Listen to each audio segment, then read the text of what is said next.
Hello, everybody, and welcome back. Once again, this is Modern Web Online event. This is our very first Modern on Web Line event, so we're super excited about everything.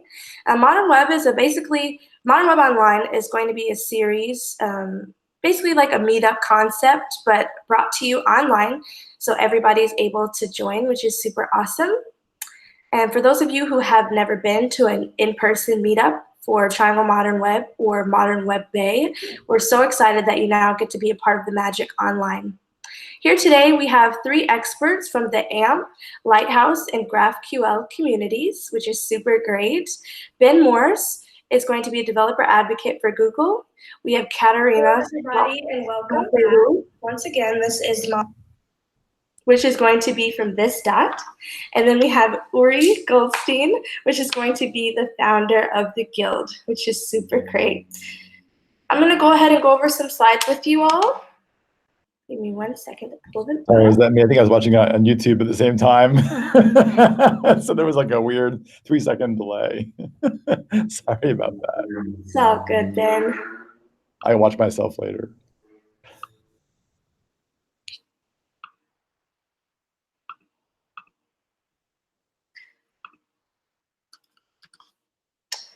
So once again, this is a Modern Web event and keeping up with the advancements of Lighthouse, AMP, and GraphQL. During this Modern Web event, we are going to have core team members, prominent contributors, and advocates discuss upcoming releases, milestones, and community initiatives.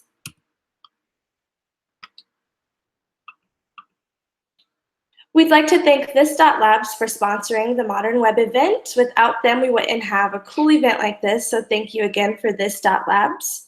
Here are our awesome speakers displayed once again. Today's schedule is going to be straight to the point. We're doing introductions right now. We're going to have talks on Lighthouse by Katerina. We're going to have a talk on AMP by Ben, and on GraphQL, where we will be talking about that. Shortly after each speaker's talk, we're going to do a 5-minute Q&A for the audience. So if you all have any questions about the specific speaker's talk, you're able to ask them questions following it for about 5 minutes. And then we'll do some ending remarks. Super easy and super fun. Our next upcoming event is going to be This.JavaScript State of Testing, which is April 3rd. Starts at 9 a.m. PDT and starts at 12 p.m. EDT. Below is the link where you're able to RSVP. Some short announcements are going to be Modern Web's podcast. It's pretty cool that for Season 6, Episode 2, and Season 5, Episode 20, we have both Ben and Uri talking about AMP and GraphQL. So that was pretty nice that they're involved in a lot of our events and podcasts. And once again, our amazing speakers, and thank you This.Labs for sponsoring this event.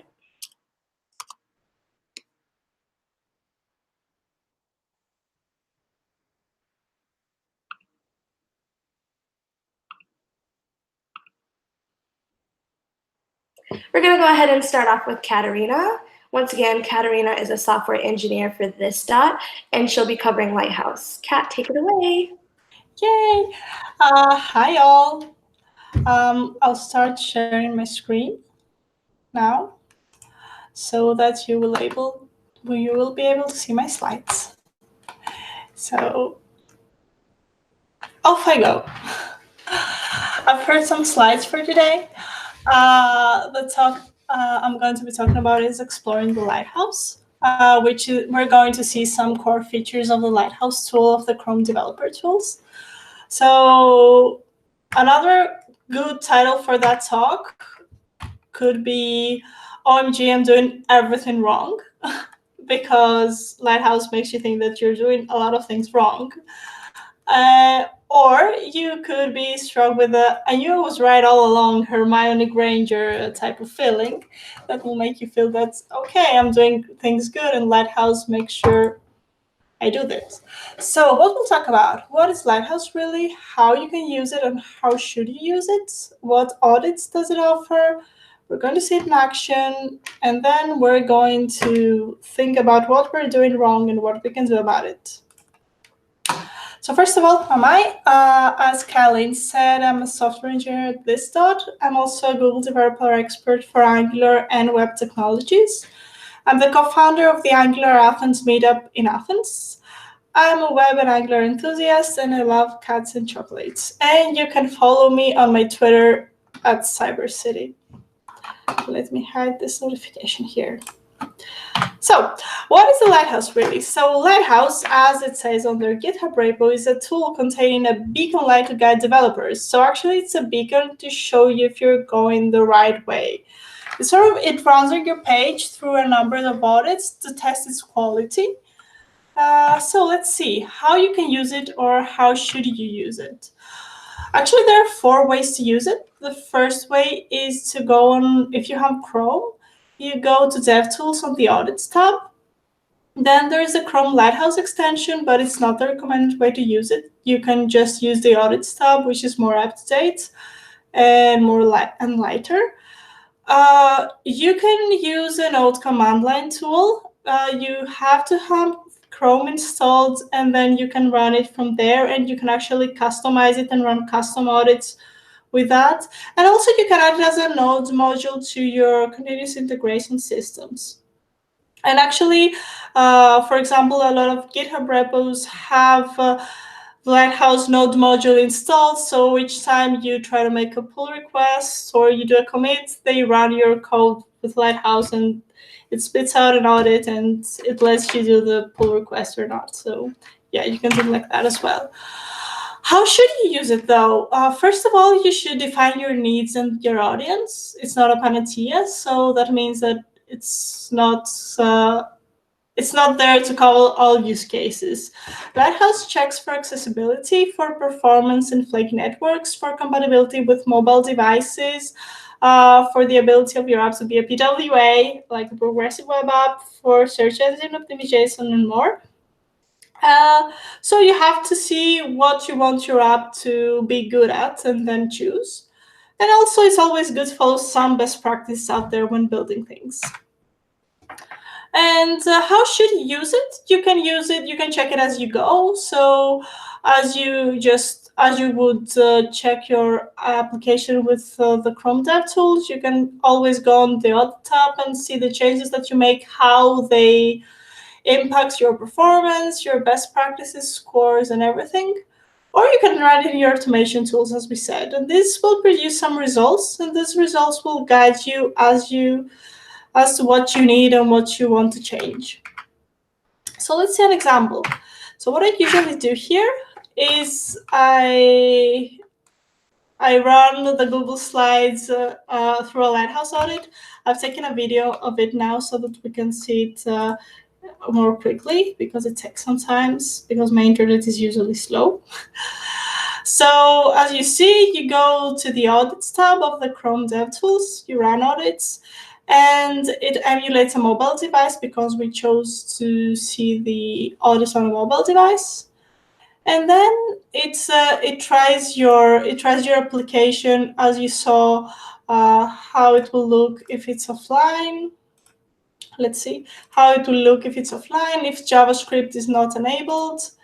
And in the end, it will give out some performance metrics.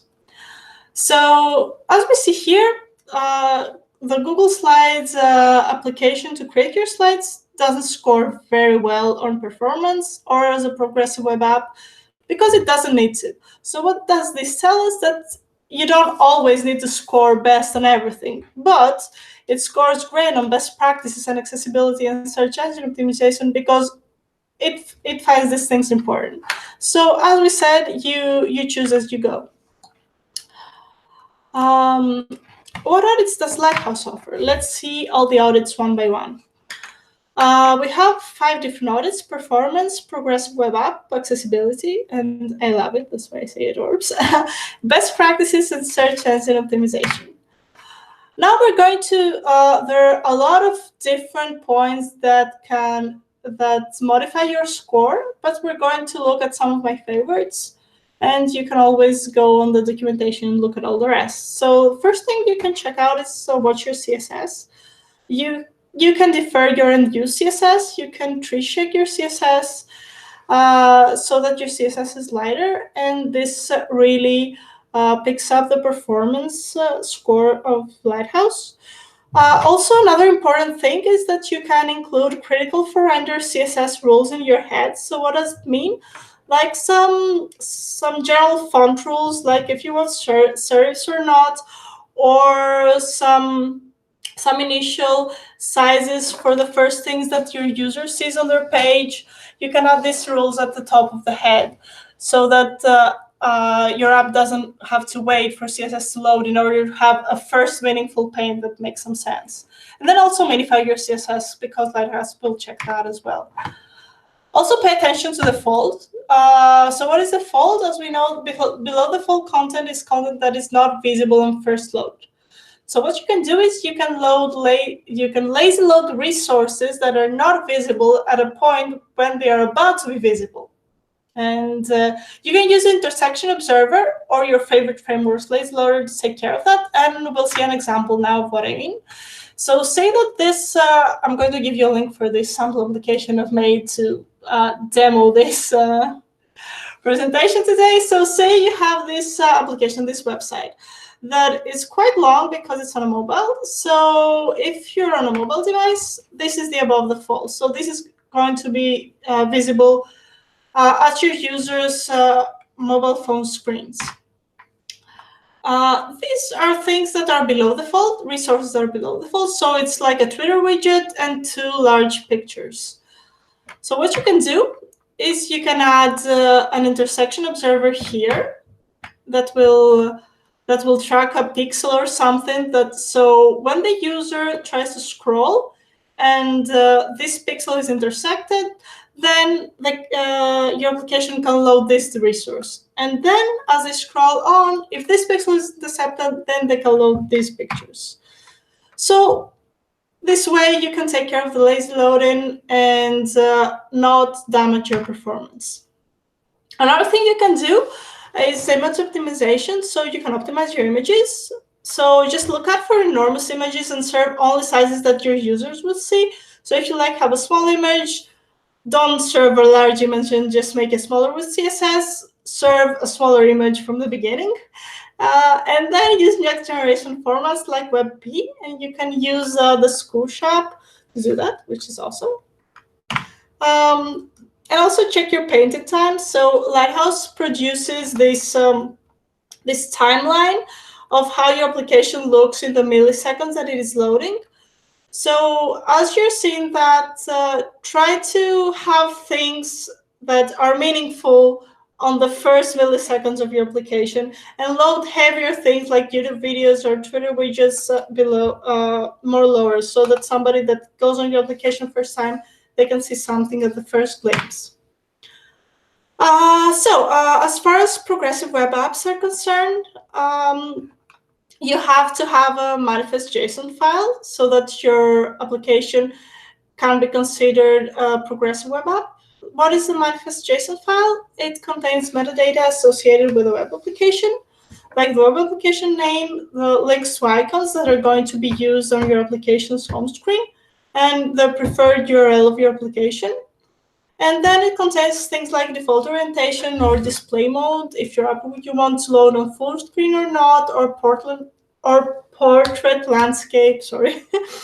And yeah, the scope. So the scope is the URL. So a manifest JSON file would look like that. These are the things that are required: the short name, the name, the icons, the start URL, the background color of the display, and also the theme color. Also, you have to add theme colors. So you have to add the meta tag theme color to your head. And also, this should be the same color as in the manifest. And this is actually the color that the address bar takes when you open your application on a mobile phone browser. Then you have the service worker. You have to register a service worker. So Lighthouse will make sure that the service worker listens to install, fetch, and activate events. And the service worker must make sure that your app will work offline in a waitlist, or at least respond with 200 using your cache. So what the service worker will do is it will work as a proxy to respond with the cached version of your application, so that if a user has installed, has added your application to their home screen and they try to enter it when offline, the service worker will make sure that the user is going to see the cached version of your application. Just notice now that as I'm speaking, I'm moving my hands as if somebody's watching, but never mind, just helps me think. So this is the installation event. So the registration event, yes. So if your browser supports the service worker, the service worker will register in the scope of your app. And then it will make sure that it will add to the cache things you need. So for example, here I'm adding the index.html to my cache, some styles, and a PNG image with which I'm going to respond with all the images when the user is offline. So at least I'm making sure that when my user is offline, they're going to see an index.html which is styled with my styles, and at least a placeholder for all the images. And this is the fetch event. So this means that whenever the user tries to fetch something from the internet, the service worker will make sure that it's going to respond from the cache. And as you see here, I'm just, this is a stupid interception, intercepting all requests that end with WebP. For example, the images, it will just respond with a placeholder.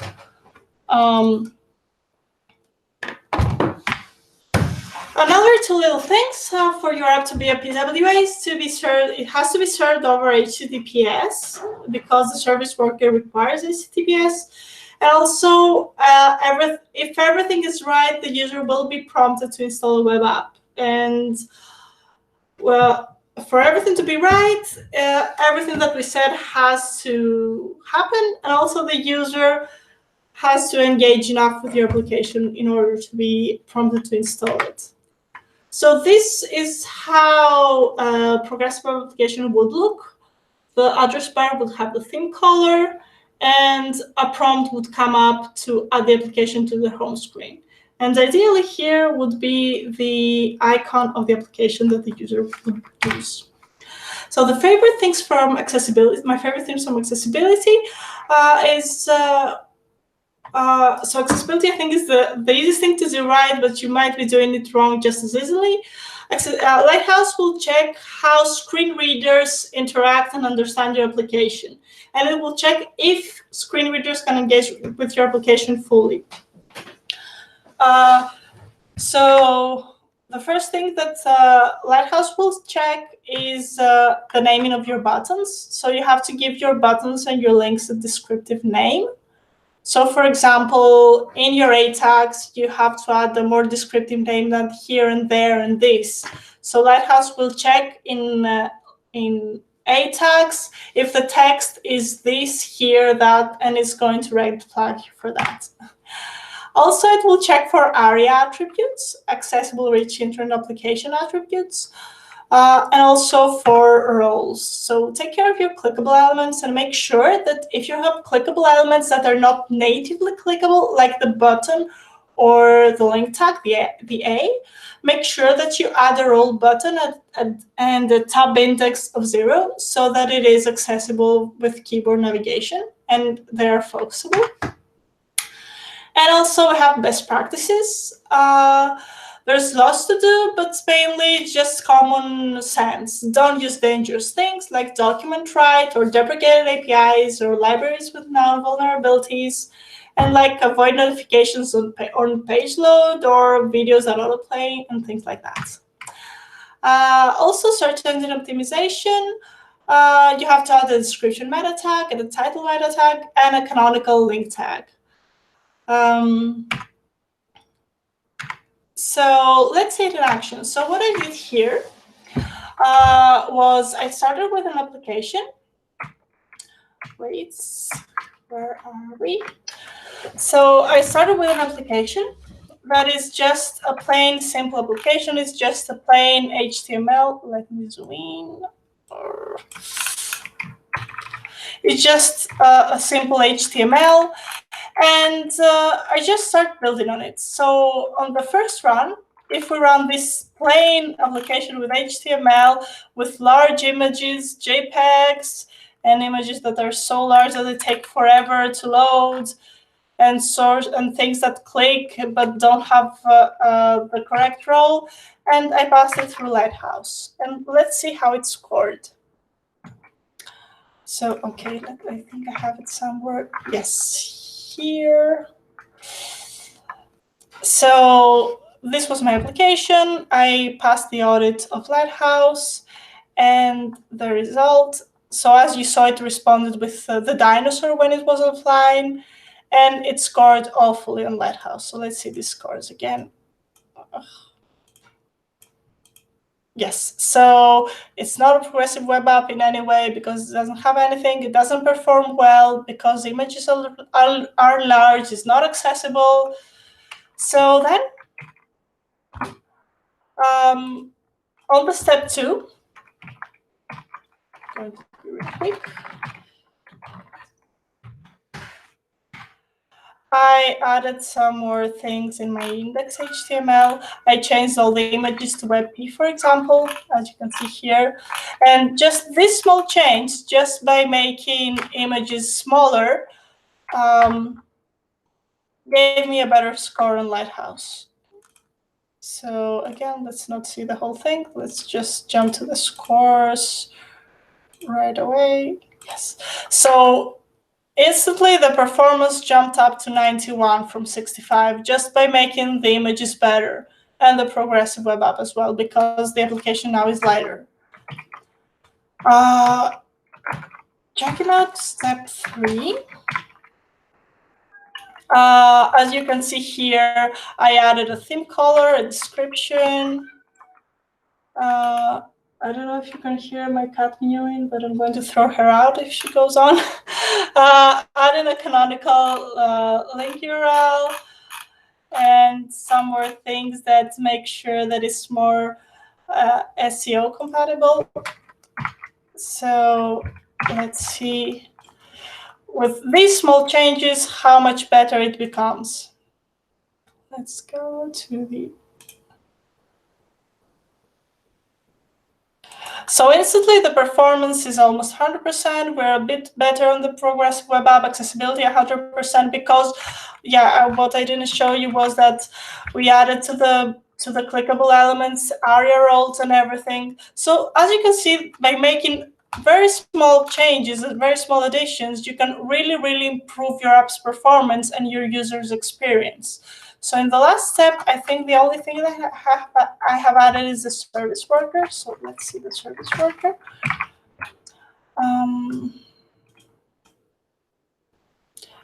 Yeah, never mind. Yeah, so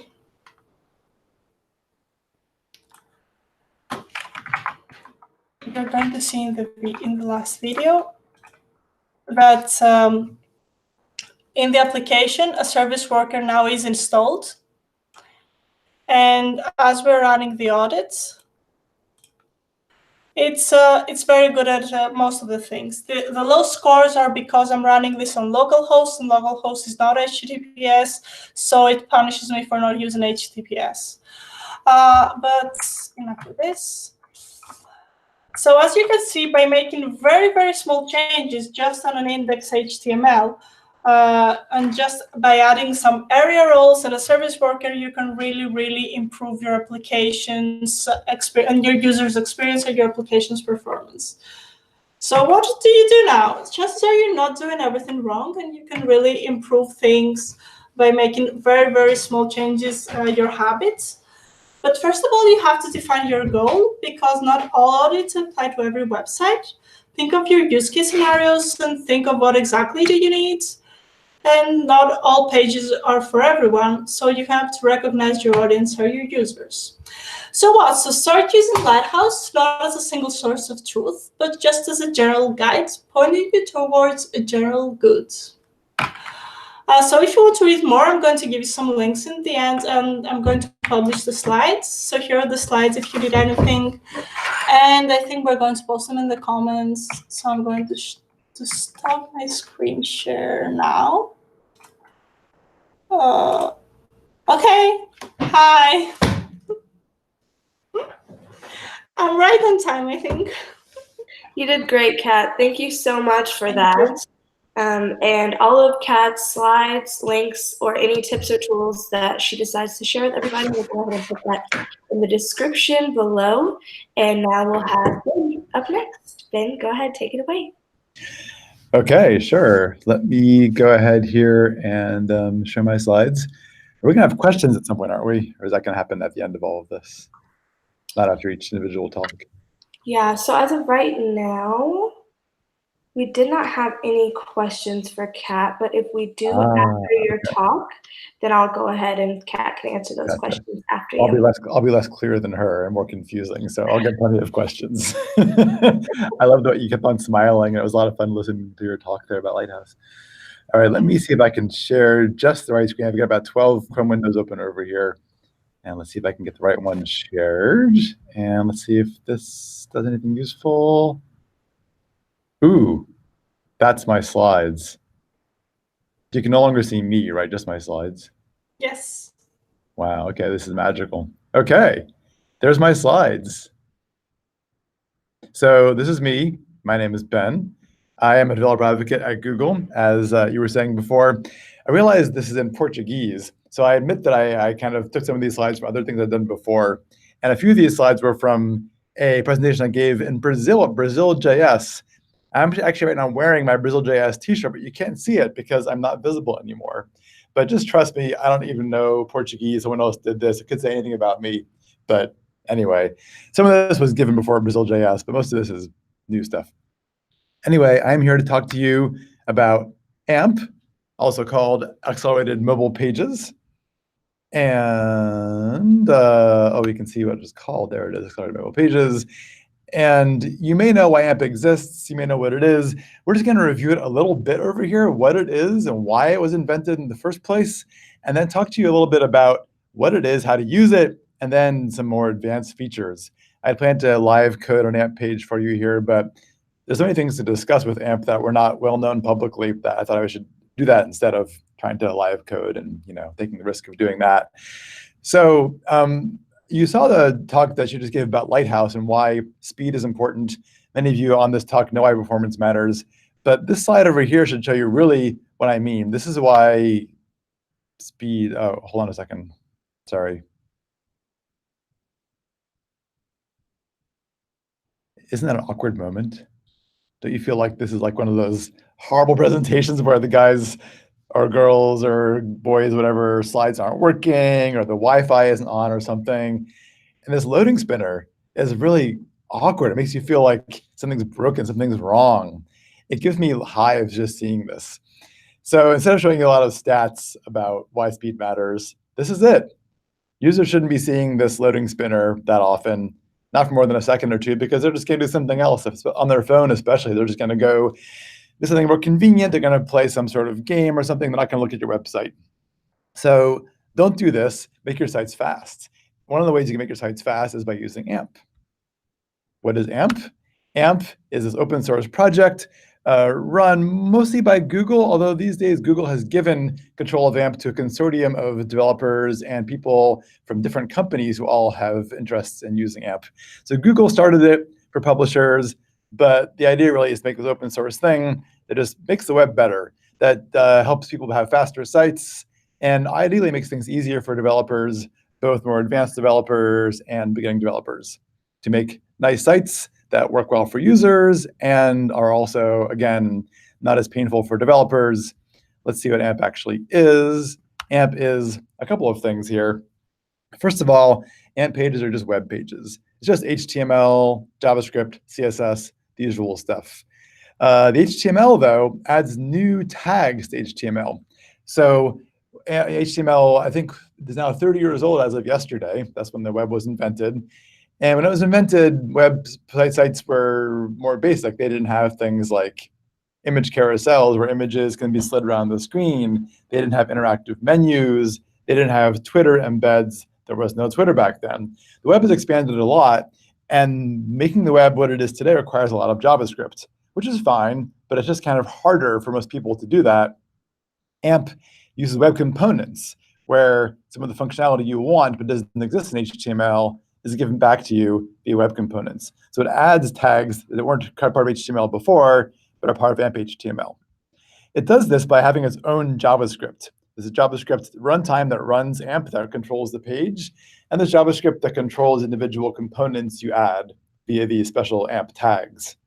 And finally, if you follow the rules of AMP, if you make a valid AMP page, then these web crawlers out there, run by people like Google and Microsoft, will find your web page and copy the HTML into AMP caches. It will then be optimized in various ways, and images will get grabbed and optimized and converted to WebP and things like that. Various optimizations are done, and then your page can get served extra fast from Google search or Bing search, other places out there. So these are all things about AMP. JavaScript was not really allowed before in AMP because it was thought JavaScript made things slower. That's changing really soon, and we'll discuss how that is, where AMP is letting JavaScript back in a way that it feels is safe for performance. And also your CSS is restricted to 50K, which isn't that much CSS, but enough for really anybody out there. It takes a little bit of discipline to make your CSS smaller, but as Kat was saying, loading that big blob of CSS before each page can be render blocking, can slow things down. With AMP, CSS is smaller, and also it's all in line. So you build it into your website, and you don't have to load an external style sheet. You're not waiting for this request to complete before the page can be shown. So AMP, let's look quickly at what AMP is. We're running out of time to do that because we only have 20 minutes. But there are all these components that AMP gives you, all these extra HTML tags that do the things that most sites do. Here's some examples of those things. For example, here is an image carousel. Instead of loading a library for the image carousel or building your own, you can use this built-in AMP carousel component here.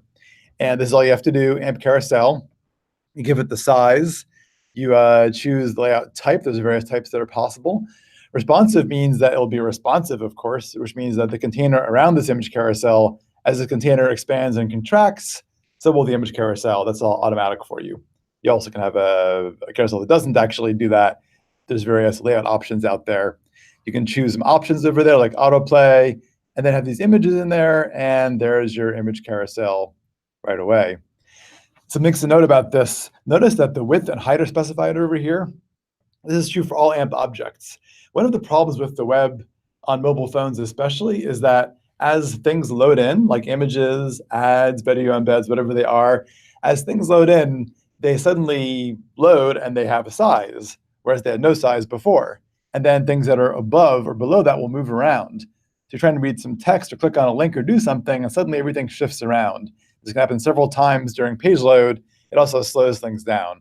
So AMP, to combat this problem, makes you specify the size of all objects in advance. You specify the width, the height, and then there's a space left on the page for the object. When your image loads in, your ad, your embed, whatever it is, it pops into its space, and the layout is stable.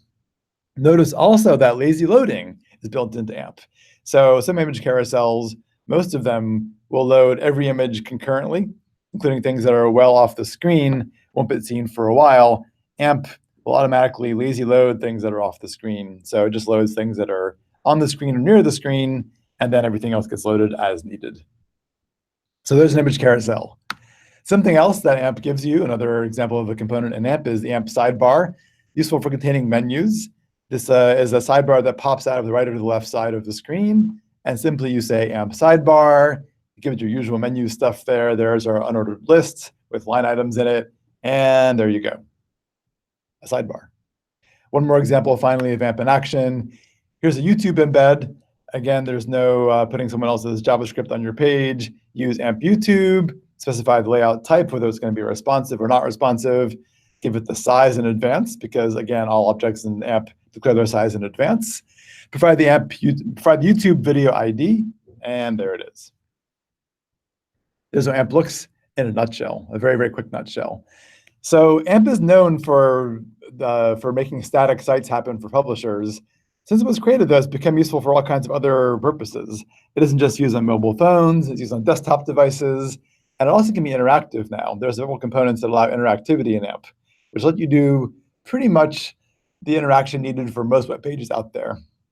If you're making the next email program or documents program or video editor, perhaps AMP isn't the thing for you, but for most web pages, AMP is pretty sufficient for interactions that you might want to have. So here's one of the components that does this. It's called AMP bind.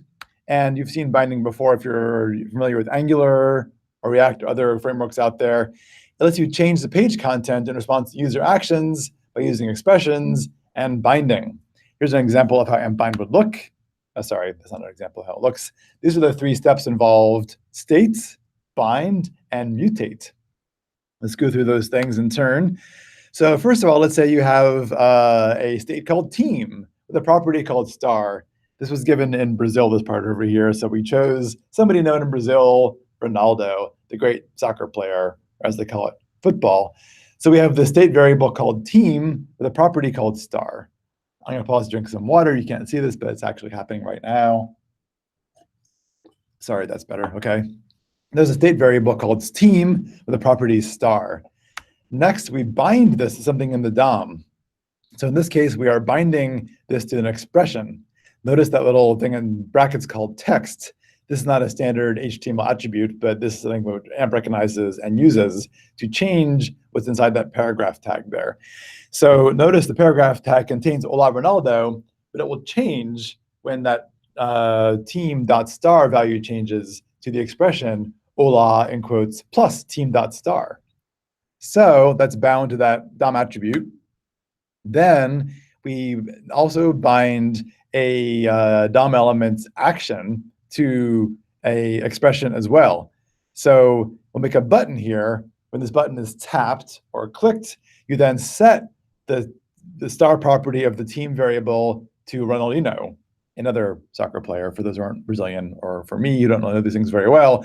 So again, you're going to press this button. When that happens, AMP will set the state variable's team. It'll set that property star, Ronaldinho. That will then propagate to this paragraph tag over here. So here it is in action, the whole thing. Here's the state variable on top. There's the paragraph with the binding. There's the button with the event handler there. And there it is. You click over there. Let's do it again. Come on, GIF. There we go. Get up there, and tap, and it changes. So there you go. Event binding is also part of AMP. It can get more complicated than that. We're not going to discuss this in detail. This is an interaction of several different things here. There's an AMP date picker, which lets you choose dates like a date picker would do. And at the top there is this thing saying great price. And there's a class assigned to this. Tooltip show makes this visible. So when you have certain kinds of dates in there, it will then set that class, and then it will show great price. There's also at the bottom there a mustache template where it shows you what you've selected. And that text will change as the dates change. So again, more examples of binding and components working together. This is how AMP works in a 5-minute, frantically explained nutshell. So I was saying before that AMP is now making better friends with JavaScript. From the very beginning, the desire was to allow JavaScript in AMP, but in a limited fashion. So the belief is that if you allow any JavaScript on a page, it can get very slow. You can use JavaScript to load more JavaScript, So you've got 15 pixels being loaded in and large frameworks being loaded in before content is rendered, and you get Cat's Lighthouse score of 0 or something to that effect. So AMP script, the way it will work when it's released, which will be very soon, is that it will let JavaScript run in a worker. So this is kind of a cool idea. Let's see if we can look at this over here. There's a library called Worker DOM that was released last year. People here at Google made this thing that lets you use the DOM in a worker. And the way this works is you've got your main thread, say this bike shop over here, which is also an AMP page apparently. This main thread where it's running the actual page over here. And then there's also a worker thread. The worker gets a copy of the DOM that it can work with. And then if it runs JavaScript inside this worker, it sees this copy of the DOM, and then it uses messages to pass back and forth what's happening. So when things happen in the main thread, when things change in the DOM, the worker thread finds out about those things and it changes the copy of the DOM. And the worker thread then changes things in this copy of the DOM, those propagate to the main DOM. So it's kind of an elaborate setup, and it seems complicated, but it's actually pretty fast. This has been used to make pretty nice animations and all kinds of fancy stuff.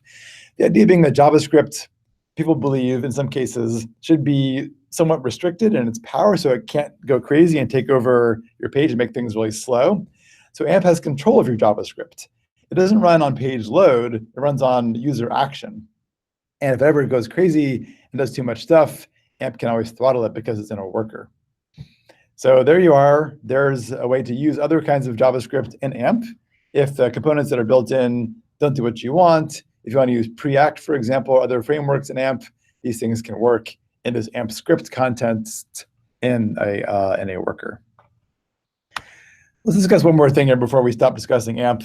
It does a little more to bring you the best of the web. So things that are nice about the web, it tries to bring you those things automatically. These things aren't really that well known. Let's discuss a couple of them now. For example, AMP has built-in JS chunking.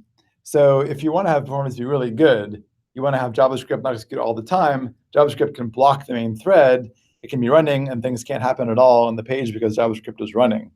Ideally, you'd have JavaScript stopping every once in a while to let the browser go ahead and paint the page or have things change. In fact, ideally, it can go at 60 frames per second, have smooth animations. Other things happen quickly and smoothly. AMP does this for you automatically.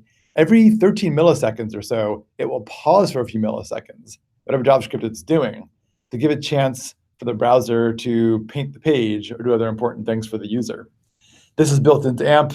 You can do it as a developer yourself. It's kind of hard. AMP just does it for you. So you get, again, the AMP JavaScript, every JavaScript that's running is controlled and runs in these chunks for smooth animations. Something else it does is it batches up DOM reads and DOM writes. When you have to read and write to the DOM back and forth, the browser is slow. Instead, AMP has built-in mechanisms to read a bunch of things from the DOM, do all those reads, and then do all the changes at once. This is more efficient for the DOM and for the browser. And finally, it's full of all these polyfills. Instead of worrying about browsers, which browsers have what capacities, AMP does these things for you. For example, one of the ones it does is a polyfill for promises to make them work well across different kinds of browsers.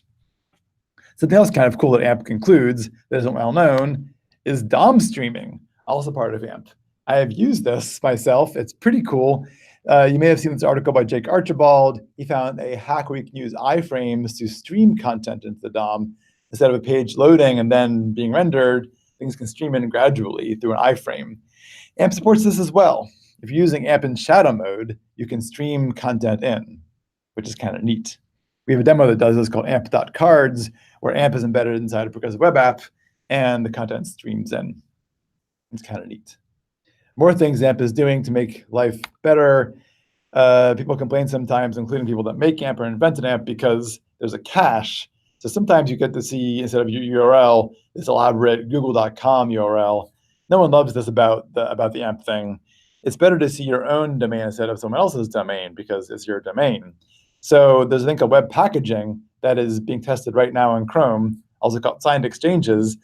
What this means essentially is that if you made the content yourself and it's served by a cache somewhere, the browser should still show your domain because it's your content. So you can cryptographically sign the content that says that it's yours. When it's then served from an AMP cache, the browser knows, oh, it's still yours. It can still display your domain.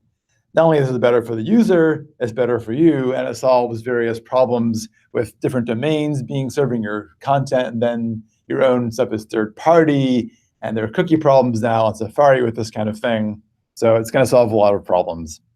It's now available in Chrome experimentally. We ought to see it in other browsers in the very near future.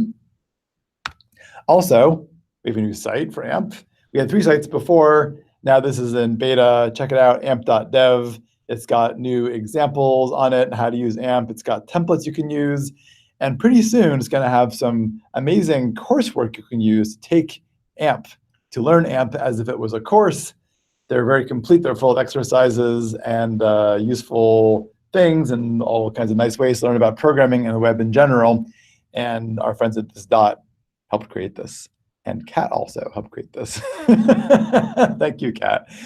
Finally, if you want to get involved in making AMP, it's an open source project. Why are we not doing? There we go. Every week there is public design review meetings. If you're working on an AMP component or some part of AMP, there is a public discussion about all these things.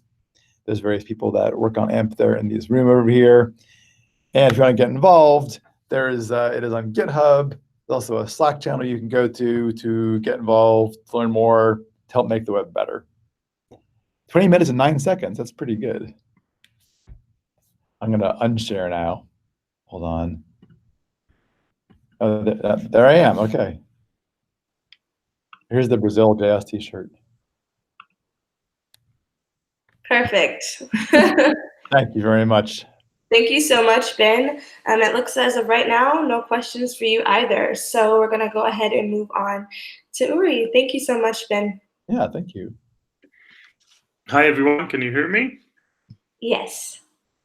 Yes. Okay. I'll share my screen in a second. So, hi, everyone. I'm Uri. I'm from the Guild. We're a group of freelance developers that do open source.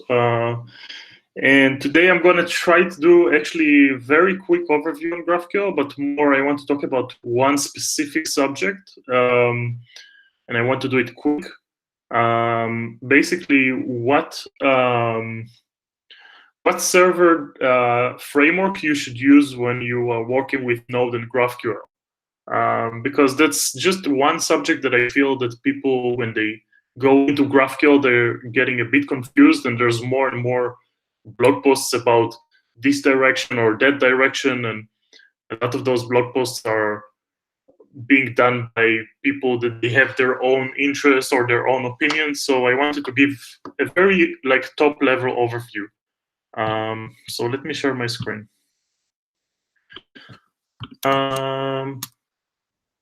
Okay, can you see my screen and my slides? Yes, you can see them. Yeah, okay, thanks. So yeah, so basically the question is, where do I start when I start building my Node backend? I'm going to talk specifically about Node. A lot of those concepts are the same for whether you use Java or .NET, but Node is currently the fastest growing, and I wanted to address that first. So like I said, I'm Uri. I founded the Guild. We're a group of open source developers. We build a lot of open source libraries around GraphQL and Apollo, and GraphQL in general. You can see here a lot. I'm just going to go through a bunch of those very quickly. One of them is the GraphQL code generator, because GraphQL is a static language and that has a schema and a query.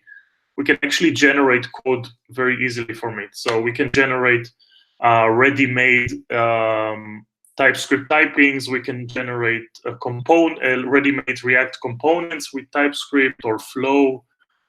We can generate backend signatures for whatever language you want to use. So it's kind of like a general purpose code generator for GraphQL. We have GraphQL modules, which is kind of like when your app grows and you want to separate your GraphQL implementation into separate modules, separate individual modules that you can even reuse in other applications. GraphQL modules is a framework and a set of tools to help you with that. Apollo Angular is the library that lets you use Apollo with Angular. Camille from our Guild is the main maintainer of it. And there's Sofa. So Sofa is a library that we open sourced very not long ago. It has a very simple and crazy idea that if you wrote a GraphQL implementation, we can generate completely RESTful API for you in one line of code. So the whole discussion about should I use REST or GraphQL, what is better, is gone. You can just use GraphQL, get all the benefits from GraphQL, while still being able to serve RESTful APIs for your clients. We have GraphQL Inspector, which is it's a tool that runs if you have a very large team that uses GraphQL. you want to make sure, and you run GraphQL in production, you want to make sure you're not going to break the API. This is what GraphQL Inspector is for. You can run it in the CI or as a GitHub action, and you can make sure for every PR or for every change that you're not going to break your schema. And there's Luna, which is basically a wrapper around Apollo client. I gave a talk about it in NG Atlanta a month ago, I guess. And it's basically a very powerful client library. And it kind of like fixes some of the rough edges around the Apollo client. We also have, I'm going to be done with this very soon. So we also have basically a tutorial platform where you can learn all about React, Angular, GraphQL. There's many tutorials step by step. They're all based on code, and they're all open source and free, and they will be forever free. So if you write tortilla.academy, you'll get there. And the last thing is that last week, Arda from our team open sourced Stencil Apollo. So now if you want to use Stencil and you want to build web components and very powerful PWA apps, and you want to use GraphQL, this is your tool. And it's all just, we have many more tools, but we're just a group of people. We're just a group of open source developers that got together through GitHub, and we work together for a few years now, and we just keep open sourcing more and more things. The main way that we work together is that we open source stuff, only things that we actually are being used by some of our clients. We work with a lot of, mostly with large enterprise applications and large enterprise companies that have different demands. So we work with them, and everything we open source. So all of our open source libraries are actually being used in production by a lot of large companies. So I'll do a very brief, I guess, intro about GraphQL. GraphQL is a general data language. Like, you can describe whatever data you have in a schema, and then with a query language, you can query that schema and get back a predictable result. The main use case is, of course, from client to server over the network, kind of like a replacement to REST. So the first thing you do is you write a schema, and let's say in that case, that schema is basically our API. So you can see it's in the middle between the client and the server implementation. And then the client can basically query for whatever the client needs. So in this case, just one specific user and its name. The GraphQL implementation will basically get the user's name, but then send, even though it was 2 requests for the database or it called 2 functions on the server, the client doesn't know. The client just going to get back a result that looks exactly like what it queried, and it's 1 request and 1 response. So when we talk about performance and loading spinners and stuff like that, this is saves like network bandwidth in an amazing way. But also, we can go even more into more nested queries. So here we have a user and its name, and then all the messages of the user. And for each message, we want the content. So in this case, we're going to have multiple sources, multiple nested sources, like calling into our server implementation that then go to the database, but then maybe the content we're actually getting from a CMS or a third-party API somewhere. And at the end of the day, the client doesn't know and doesn't care. The client will send back 1 response and will get back 1 request and will get back 1 response that looks exactly the same. The client doesn't know if it was 1 database or hundreds of microservices. It's all abstracted to the client. And again, like one thing, and I talked a bit about Luna and the talk that I gave in NG Atlanta, we can do the same even if we're just running on a client. Like, one misconception is that people think they need to now convert their backend into GraphQL. You can actually use all those benefits in GraphQL only on the client while still calling like regular REST or HTTP to your server. A lot of companies are doing that. And the benefits that you get is that now each component is actually querying for what they need. So there's no, it's all the boilerplate that people are doing when they're writing NGRX or Redux apps and stuff like that. There's a huge momentum right now from people that are going from, let's say, one general blob of data for state management, like Redux and stuff like that, into more GraphQL-based solution like Apollo Link State and Luna and things like that. Yeah, and you can also query, of course, GraphQL also has a real-time part of it. I'm not going to talk about it here, but if you Google GraphQL subscriptions reactive conf, you can find a talk that is going very deep into those things. But then, so there's a lot of information about how to start from the client. There's tutorials, and you can Google, and I'm sure you'll be fine. But then when you go to start building your GraphQL server, there's a lot of big sentences to go around. Like where do we start from? Like, what is the first thing that we're going to write when we're going to build our GraphQL server? And here I just highlighted like 4 different strategies, which are basically 4 different layers of the architecture. Schema first, which is probably today the most popular one in the Node community, resolver first, model first, and database first. So I'm going to explain a bit about each of those.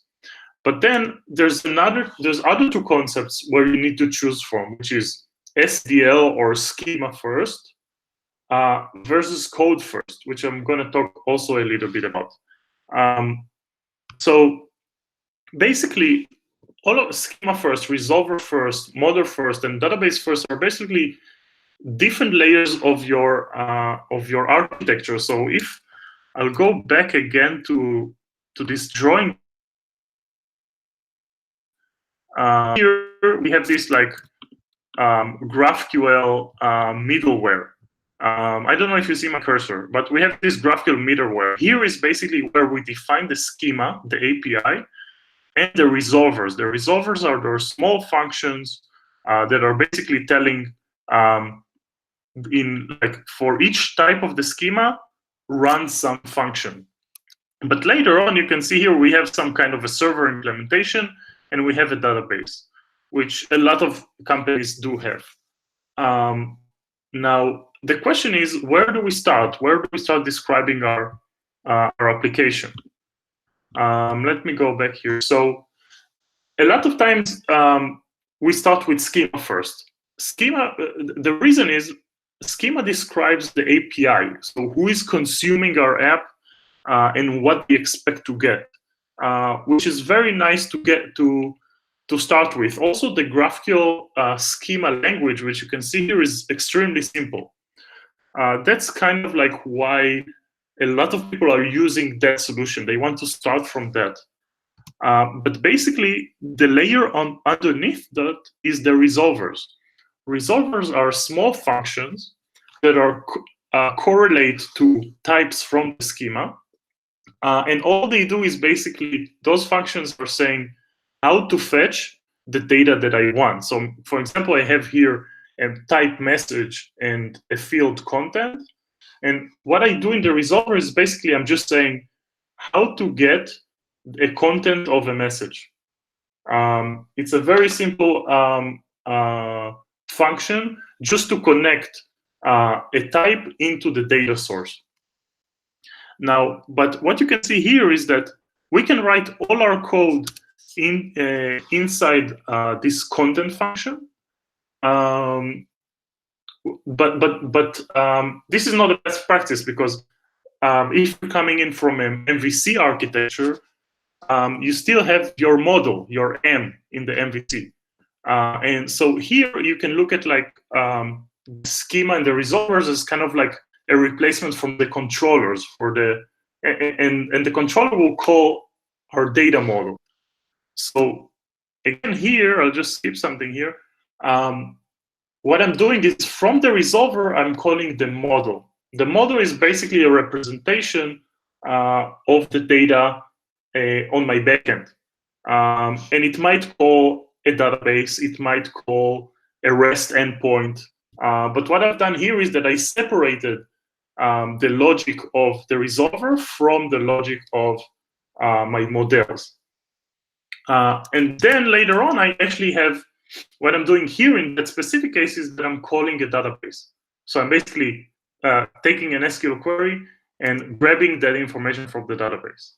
So those 4 layers, you can say that they're always existent.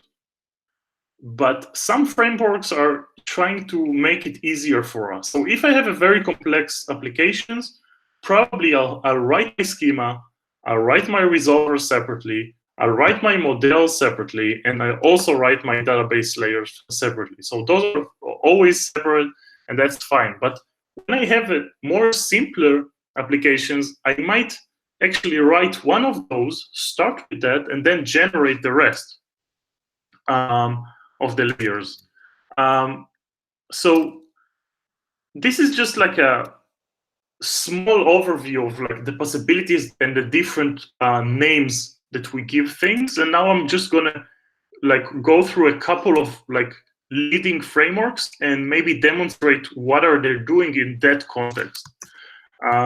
So just go to their pages. So their GitHub pages, just for example. So the first one we're going to look at is basically GraphQL.js. That's the official reference implementation of GraphQL. And let's look at the implementation and specifically about this thing. So what I'm doing here is, this is one single object. I'm writing it as a JavaScript code. I'm not writing the schema at all. But what I'm saying is that I have a root query, and it has fields. This is my root query, and the root query has fields. And the one field is hello, and it's from type string. And how do I actually get this? This is basically everything until here now, I can basically describe as SDL, as the schema. But then in the same object, I actually can say also how I resolve it. So what GraphQL.js is doing is basically, instead of separating the schema and the resolver, we write it in one single object and we write it in code. So what you can say, you know, if you hear someone says resolver first and code first, this is an example of that. Like I write it in code. I don't write the schema at all, but I also I resolve it within the same function, and it has a lot of benefits because I can actually have everything in one single place. And the fact that I use code and I use JavaScript, I get all the benefits from JavaScript. I can import, export, and I can do whatever manipulations in the code that I want in those types. So that's actually the original way that we were doing GraphQL servers, writing GraphQL servers. But then we went into Apollo server. Apollo actually said, look, and the schema language is actually very simple and very powerful and very elegant. So instead of actually writing it all as a separate, as one blob of, as one JavaScript object, I can actually separately create my SDL, my GraphQL types, which is similar to what you saw in my slides over here. It's basically the same GraphQL language. And then I'll write my resolvers as a separate thing. And Apollo server will actually take care of combining those two together. So the benefits that I get here is that I start from just, when I start to develop, I start from first thinking about the schema, and then I'm starting to think, okay, how do I actually resolve that schema? And I think that, you know, there's many people who are asking themselves, what should I choose between this or that? I think one of the main things that I think the reason people are drawn into that way of writing things is that usually, in most cases, when you use GraphQL, you're writing it over existing code. You're not coming into a greenfield application. So, and that gives you actually an opportunity to start with from scratch, like rethink the API of your existing code. You can say, okay, I'm going to write the schema. I'm going to write the API that I wish I had my dream schema, and then use the resolvers in order to integrate GraphQL into the existing code that I have. So I think that's kind of like when a lot of people are talking about that, like schema first became very popular because of Apollo, or they pushed it too much. I think that's the main reason. The main reason is that it's not because of a certain push. I think it's because GraphQL is powerful when you're dealing with old backends, old existing backends, and you want to put a modern API on top of it, and you want to rethink things. So we went through GraphQL.js and Apollo Server. Next is a pretty new backend library that's called Nexus, GraphQL Nexus.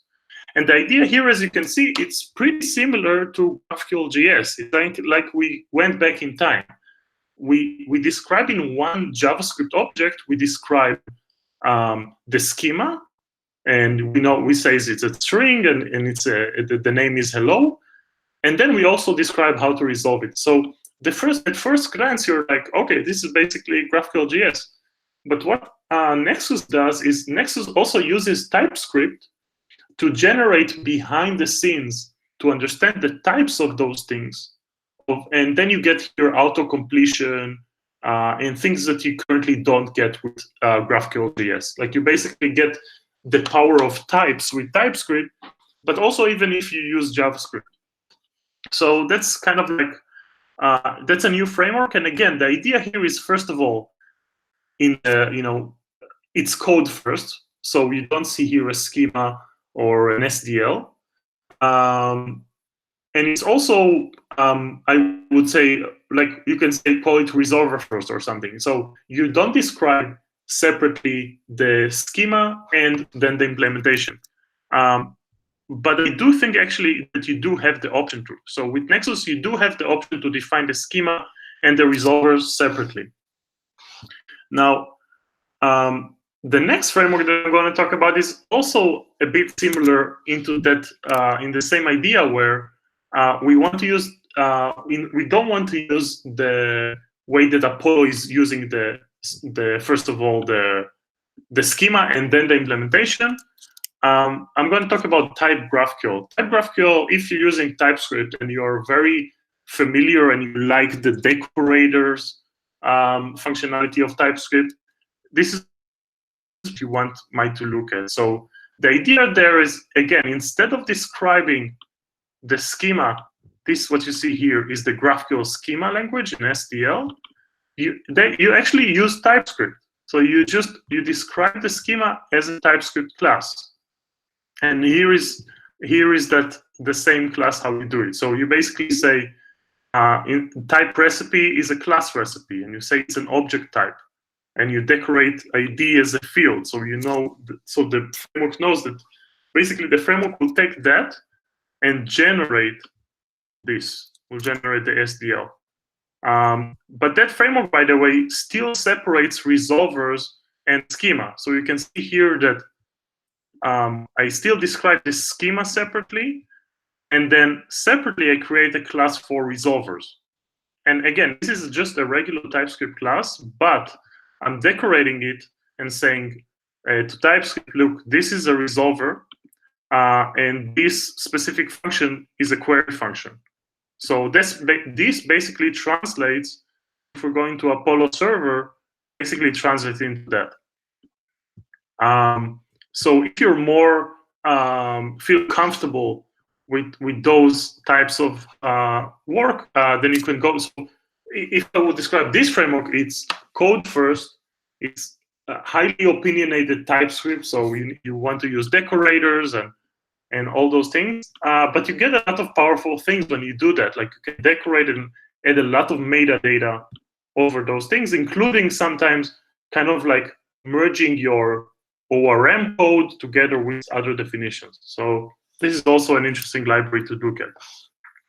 And then I would say I would look at like the last layer in those layers. And this is the database. And what I'm saying basically here is that, wait, databases, if I have, usually GraphQL can query many multiple like data sources and microservices and everything. But if I have just one database and it has an SQL schema, maybe I can just take that SQL schema and generate a complete working GraphQL schema and server. And that's where PostGraphQL comes in. So here, I'm describing my SQL schema in Postgres, which is an SQL schema. It's a very powerful schema. It has a lot of information in it. And then I will take that schema and I will generate a GraphQL schema out of it and a GraphQL implementation out of it.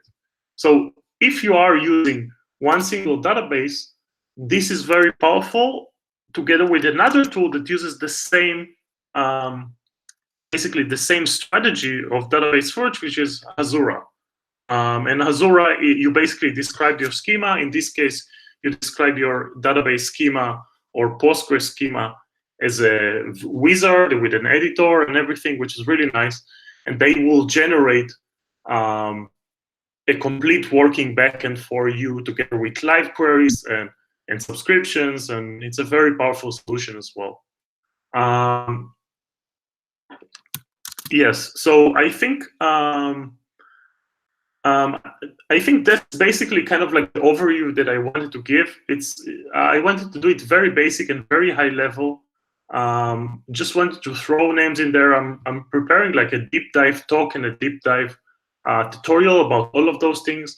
But I think nobody until today has talked about all of those layers in one single blog post or one single article, and I think we need more of those. We need to see the comparison next to each other and see what use cases are right for each developer or for each company.